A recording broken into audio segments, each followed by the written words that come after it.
Thank you, Penny. Hard act to follow. Good evening, everyone. My name is Britt. Pronouns are he, him. So good to see you all. Thanks for being here. I get the honor of reading our text for tonight, which is from Luke chapter 14, verses 12 through 24. Then Jesus turned to his host. When you put on a luncheon or a banquet, he said, don't invite your friends, brothers, relatives, and rich neighbors, for they will invite you back, and that will be your only reward. But instead, invite the poor, the crippled, the lame, and the blind. Then at the resurrection of the righteous, God will reward you for inviting those who could not repay you. Hearing this, a man sitting at the table with Jesus exclaimed, what a blessing it will be to attend a banquet in the kingdom of God. Jesus replied with this story, a man prepared a great feast and sent out many invitations. When the banquet was ready, he sent his servant to tell the guests, come, the banquet is ready. But they all began making excuses. One said, I have just bought a field and I must inspect it. Please excuse me. Another said, I have just bought 5 pairs of oxen and I want to try them out.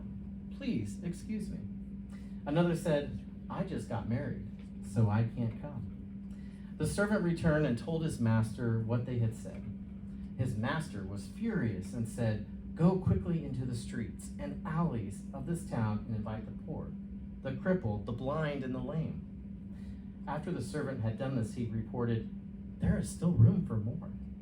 So his master said, go out into the country lanes and behind the hedges and urge anyone you find to come, so that the house will be full. For none of those I first invited will even get the smallest taste of my banquet.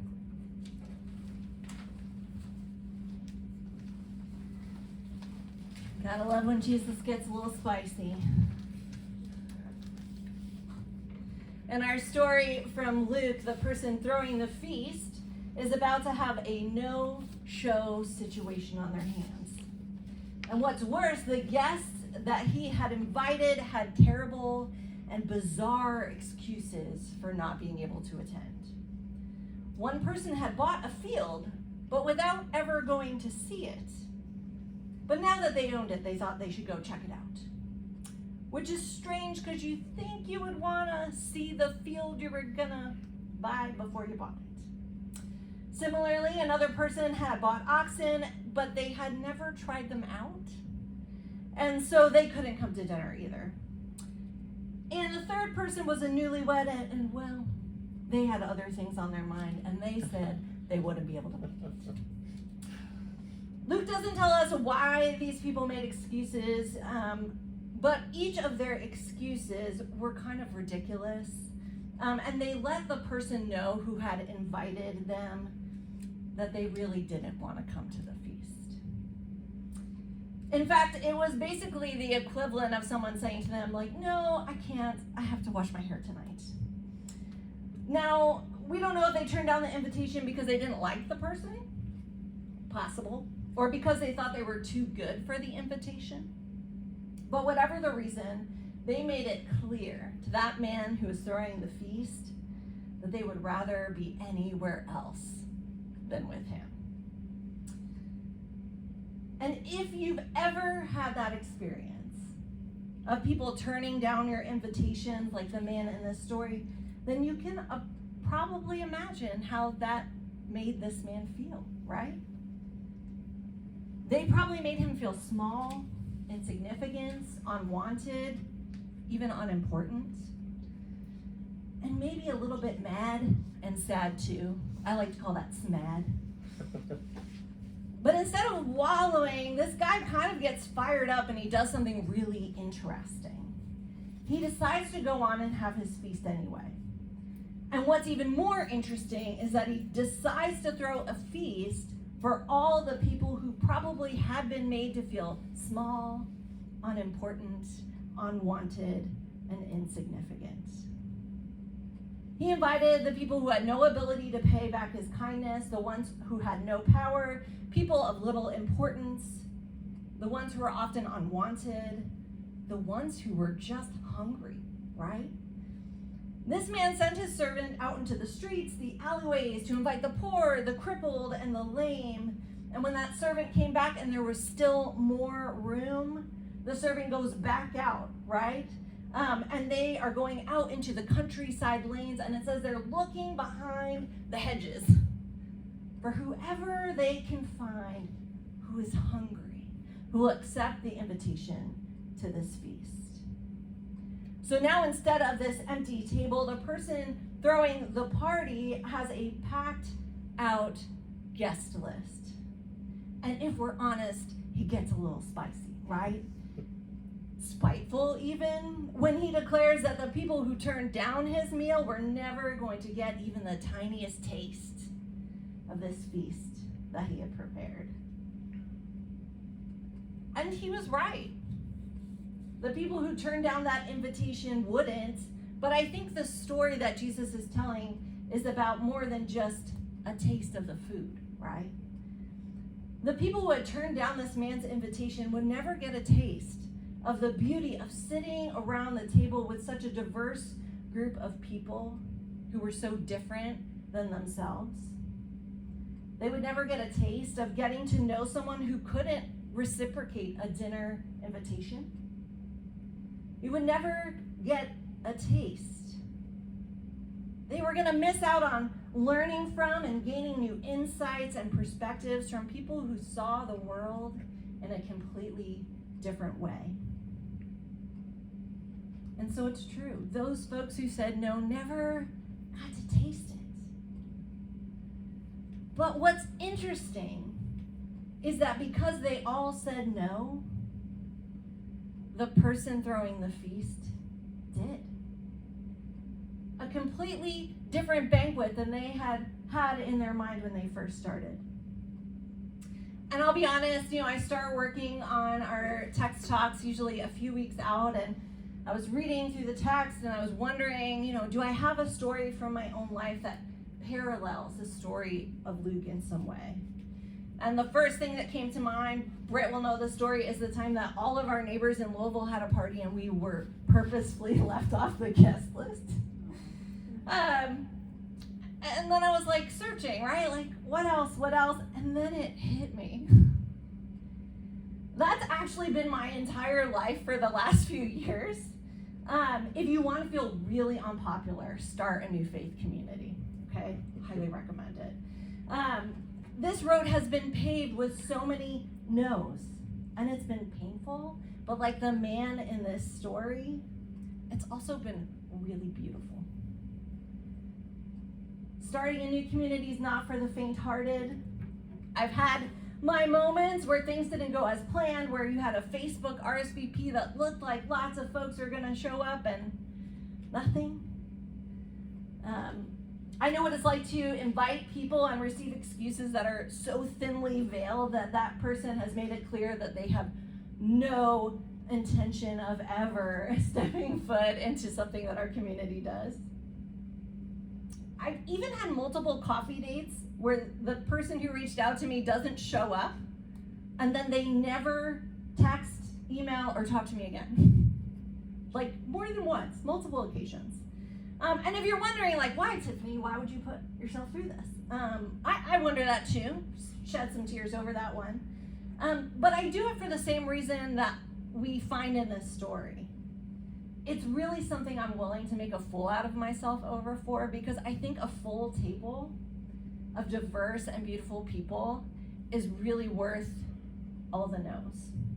It's really worth all the ghost text messages and coffee. It's really worth continuing to reach out and say, are you hungry? Are you hungry for community? Are you hungry to dig into faith and decide what it is you think about God? And that's why I'm willing to do that. And it was so funny that it took me so long to see the parallel in that text.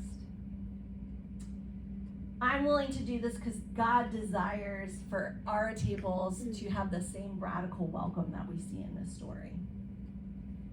And that means in our own ways, we can go out into the streets and the country lanes and even check behind the bushes, hey? And extend an invitation to people who are hungry for the thing that's happening here.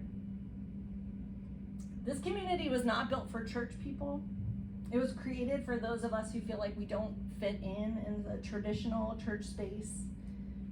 It's a community for people who have doubts and questions and want to attend somewhere where they don't have to check their brain and their heart at the door in order to be welcomed and invited.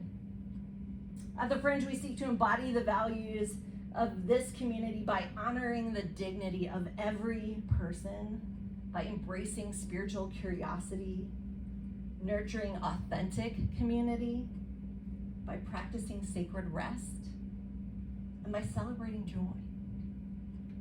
We believe that each person's strengths in our community help us to grow in our lives and our faith. And I believe that wide welcome and that diversity, it makes us stronger. And just like the story in Luke, I believe that when people say no, maybe they are missing out on the richness of what we have here. And maybe that makes me as spicy as the guy in the biblical text. But I'm okay with that. But what about you? Where do you find yourself in this story? Perhaps like the guests who were invited first, you've gained status that you enjoy. But has your privilege put you in a place where you rarely ever socialize with people who are different from you? Who live differently than you, who have different opinions or ideas of you? Have you insulated yourself from diversity and difference? Or maybe you feel like that uninvited person. Have you been feeling unworthy? Like you don't belong? Or like people don't see the gifts and the value that you have to offer. And because of that, you've taken steps to actually distance yourself from community. Or maybe you've been hurt in the past by a faith community and it feels really risky to say yes again.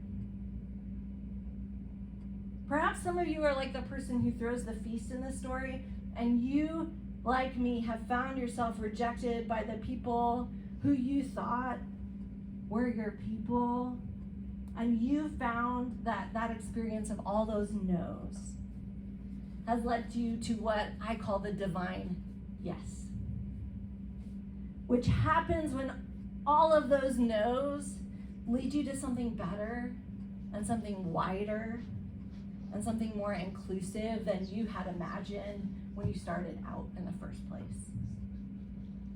Friends, I don't know who you identify with in this story, but we're going to give you some time to think about it, to contemplate, where do I see myself in this story tonight? And we'll give you some time to explore that. I want to remind us some important things. I don't know a lot, but I do know you're always welcome at God's table. And I do know that there's always room for more people at God's table. And I believe that sometimes the no's that we experience in life can make way for that divine yes, an unexpected journey that expands our horizons and our community and our faith.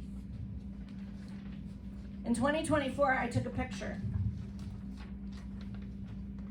This is a night where no one showed up to the Fringe. It was me and Britt, because, I mean, he does count, but because he's married to me, he's kind of stuck, right? And our musician. And I took the photo because I believed that that was not the way the Fringe would be forever, and that there were people out there who needed the community that we were building. That wide community that provides beautiful, creative, blessed, broken, and joy-filled, and a ridiculous community. And the work has been hard, and it will be hard, but that beauty has outweighed the hardship. And that's because getting to know each one of you has enriched my life, and it's been very sacred, and it's been very meaningful, because you bring gifts to me, as I hope I bring to you. As I get to know each one of you, and as we show up for each other, as we gather together, we get to taste the goodness that is God's love, God's wide, welcoming, and expansive love. And man, that is a meal, my friends. That is a community that I want a taste of. And I hope you do too. Amen. Going to invite up Lindsay. For those who are new tonight, we include storytelling as a part of our worship because we believe that the folks in our community have something to bring back to us. And so Lindsay has agreed to share a story this evening. Hello. Hello. So, I'm kind of new here. It's the first time I've been a storyteller. But I have been active in other religious communities throughout my whole life. I want to tell a story first of a welcome that I received and never thought I would. And a little backstory, I grew up with a very, very strict, conservative, religious family. And as I got older, I started to know that I wasn't just straight. And then I saw in my community, one of my friends had came out, and he was shunned. I had never seen a shunning actually happen and thought it was just in Amish churches. But if he brought a friend, someone would lean over them to say hi to him. And I knew then that I could never come out. I just couldn't, I wasn't going to. But then I did, because young and everyone else is dating, you want to get in the community. And immediately, I too was shunned. But I kept showing up. I still volunteered where they would allow me to. And then I went to a college that was a very strict Christian college, and they wanted me to do conversion therapy. And so I had settled with myself that I was still going to follow Jesus. I was going to do what he set forth to do, no matter what. No matter if I was going to hell, okay. I was going to be there. Fast forward to meeting my ex-wife, my first wife. Her dad was a United Methodist pastor. And I didn't know anything about their traditions. I didn't really want to go because I'd been hurt so many times. But I went, and it was this message full of welcoming and not just for gay people, for every kind of person there could be. And I was used to being shunned at the other church, so I never went up for communion. And if they passed it around, they passed it around me. And I go, and her dad is upset with me after. And I said, what did I do? And he was like, it's what you didn't do. You're welcome to communion. You are welcome here. You can go to communion exactly how you are. Please do it. I want to give you communion. And he got back out the supplies and did a special communion just for me. And that welcome, I think I just cried for like a week straight because I didn't know how to deal with that. I was finally able to follow Jesus the best I could, and someone accepted that and welcomed it. So there's my first story. The second one would be a time where I invited other people, and it didn't go great. In fact, no one came. I adopted my children, who were my foster kids, from foster care. So overnight, I went from 0 children to 7. And they were all siblings. Some of them had more needs than we could have handled with so many kids. But I still tried to keep the kids kind of together, and seeing each other. And someone at my church said, why don't you guys have like an adoption shower? And people can bring you in, and people can bring the kids things they want. So I made a wish list. I rented out a room at the hotel, or no, it was the bowling alley in Jefferson St. Neither. And we decorated, and the kids are staying there, we're staying there, no one shows up. except for those that suggested we did that we should do it. And that it really burned my biscuit. Just because it's not about giving us stuff, it's about welcoming this official family I have. And I was very upset, but then I was like, no, they aren't gonna experience this.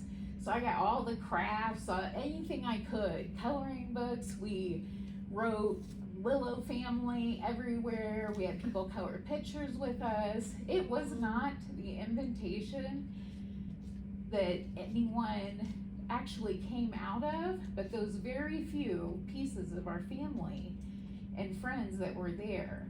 And we turned it around for a celebration anyhow.